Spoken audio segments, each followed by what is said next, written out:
जानकारी दी कि बजट कल पेश होना है, लेकिन इकोनॉमिक सर्वे आज टेबल नहीं कर रहे क्योंकि कई ऑडिट रिपोर्ट, कई सर्वे रिपोर्ट अभी आ नहीं पाई है।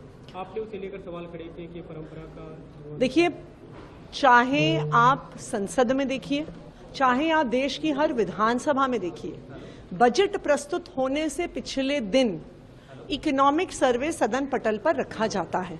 उसी इकोनॉमिक सर्वे के संदर्भ में बजट रखा जाता है कि दिल्ली के लोगों की क्या जरूरतें हैं, दिल्ली के लोगों की कितनी आय है, हमें उस आय को कितना बढ़ाना है।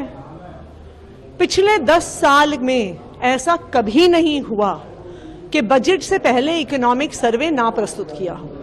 दूसरी बात, जो मुख्यमंत्री ने कहा वो सरासर गलत है, क्योंकि इकोनॉमिक सर्वे में ऑडिट रिपोर्ट की जरूरत ही नहीं होती है। तो ऑडिट रिपोर्ट्स आई हैं कि नहीं आई हैं, इससे कोई फर्क नहीं पड़ता है। अब सवाल ये है कि इकोनॉमिक सर्वे को क्यों नहीं प्रस्तुत किया जा रहा। दूसरा, जब हमने इकोनॉमिक सर्वे पे बात करने की कोशिश करी तो विधानसभा में बात ही नहीं होने दी गई।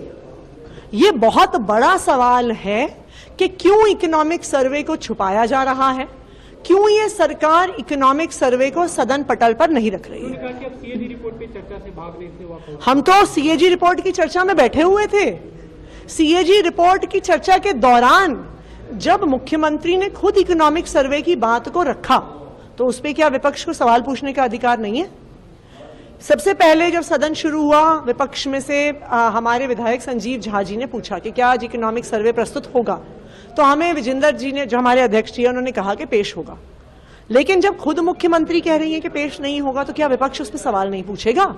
ऐसा क्या छुपा रही है सरकार जो वो सदन पटल पे नहीं रखना चाहती है इकोनॉमिक सर्वे?